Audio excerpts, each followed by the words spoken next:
Questão de número 1. Detran SP, Oficial Estadual de Trânsito, FCC 2019, tá? De acordo com as normas do processo legislativo dispostas na Constituição Federal de 1988. Então é o seguinte, eu tenho que achar a afirmativa correta de acordo com a Constituição. Letra A.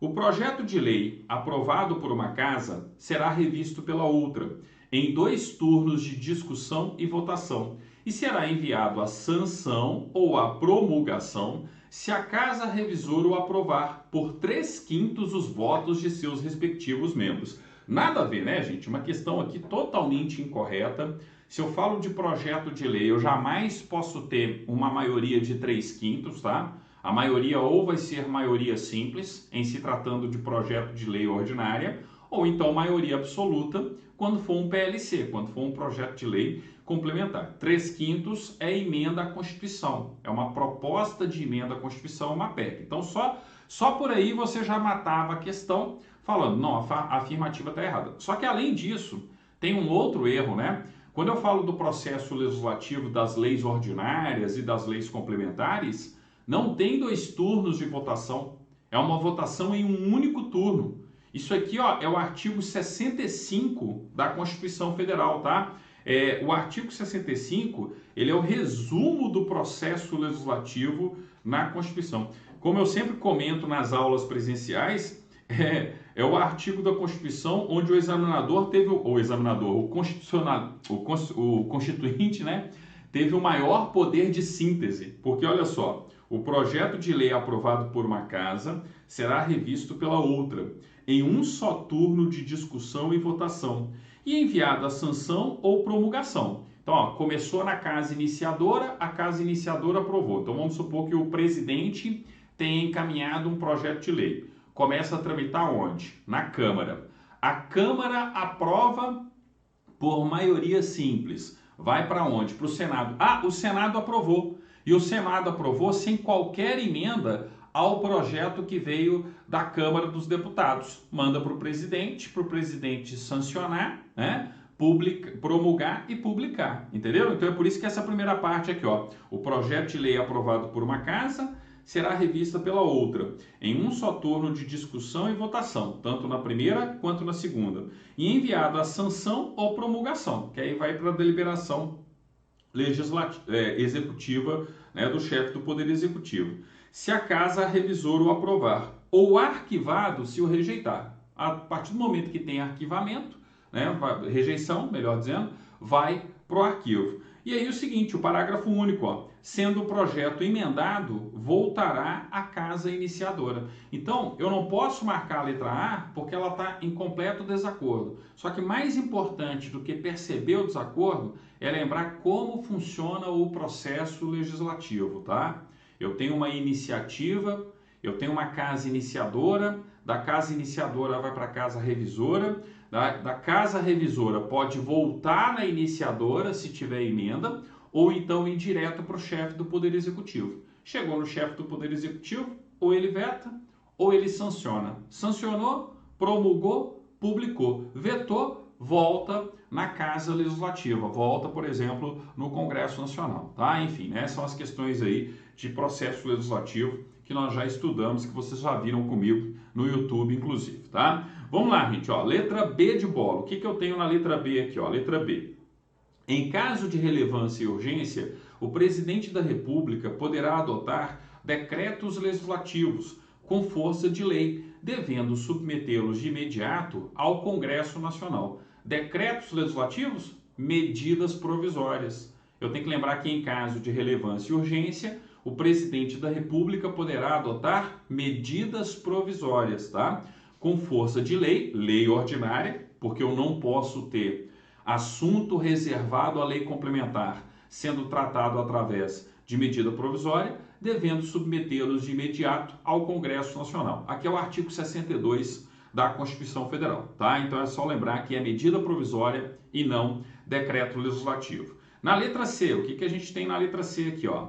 É vedada a edição de medida provisória sobre matéria relativa a direito tributário.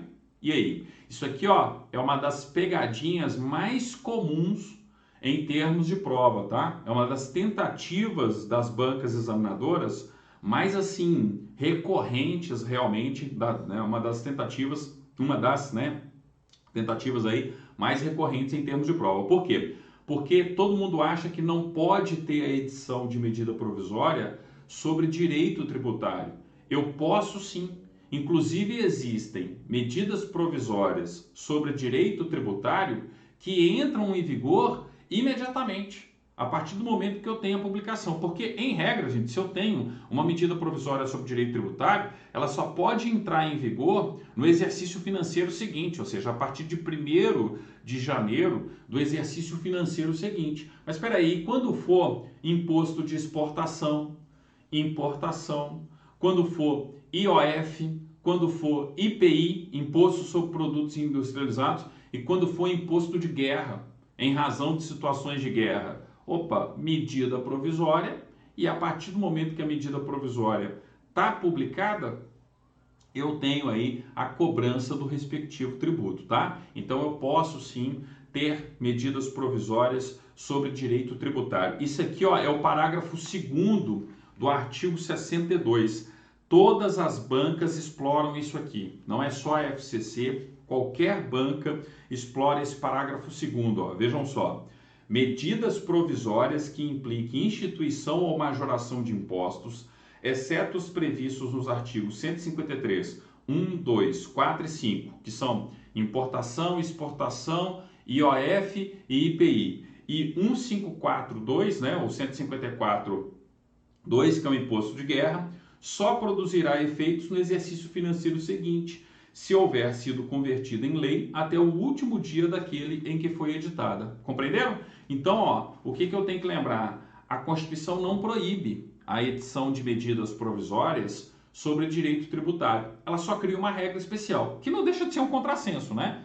Porque, em tese, você só pode editar medida provisória em caso de relevância e urgência.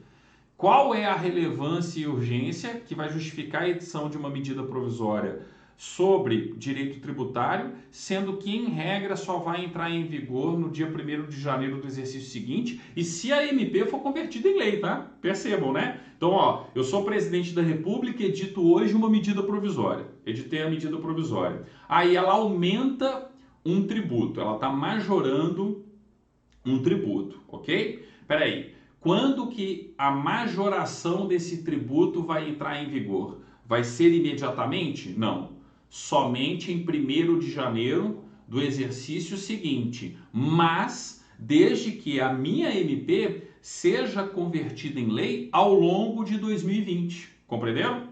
Ela só entra em vigor se ela for convertida em lei e a partir de 1º de janeiro do exercício seguinte. Aí eu pergunto, cadê a relevância e urgência que justifica a edição da medida provisória? Manda um projeto de lei para a Câmara dos Deputados, entenderam? Mas não é assim que funciona no Brasil. Você tem um monte de medida provisória aí, tratando de direito tributário, mas sempre observando essa regra. Quem que não precisa observar a regra do 1º de janeiro do exercício seguinte, quando for imposto de importação, imposto de exportação, imposto sobre operações financeiras, IOF, imposto sobre produtos industrializados, tá? Que são os do 153, os citados no 153. E também quando for o imposto de guerra, que é o artigo 154, inciso 2, tá? Então sempre bastante cuidado aí com a matéria direito tributário e medidas provisórias. Eu posso sim ter a edição de medida provisória sobre direito tributário. Vamos lá, ó. Letra D de dado. O que a gente tem na letra D de dado?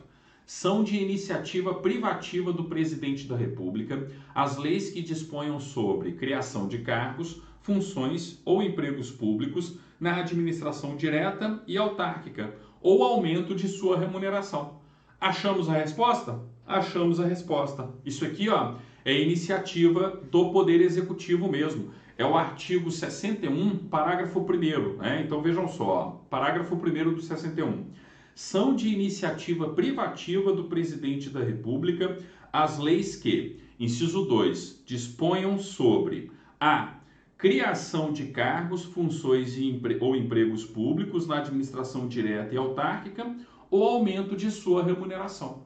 Ou seja, eles pegaram o parágrafo 1º inciso 2, inciso 2º, a linha A, e colocaram aí na questão, tá? Então a gente tem exatamente aí este ponto da letra D como sendo a resposta correta, tá? Na letra E, prorrogar-se-á por tantas vezes quanto necessárias a vigência de medida provisória que não tiver sido votada, não tiver, né, a sua votação encerrada nas duas casas do Congresso Nacional no prazo de 60 dias contados de sua edição. Quer dizer que a medida provisória pode ficar ad eterno. O provisório no nome é um mero detalhe, né? É claro que não. Eu só posso prorrogar uma vez, né, por igual período. Isso aqui, ó, é o 62, parágrafo 7º. Olha só o 62, parágrafo 7º da Constituição. Prorrogar-se-á uma única vez por igual período a vigência de medida provisória, que no prazo de 60 dias contados de sua publicação, não tiver a sua votação encerrada nas duas casas do Congresso Nacional. Beleza? Então, ó, a resposta aí da questão de número 1, realmente a letra D de dado, tá? Então, ó, questão 1 do Detran de São Paulo, Oficial Estadual de Trânsito FCC 2019, letra D de dado. Beleza?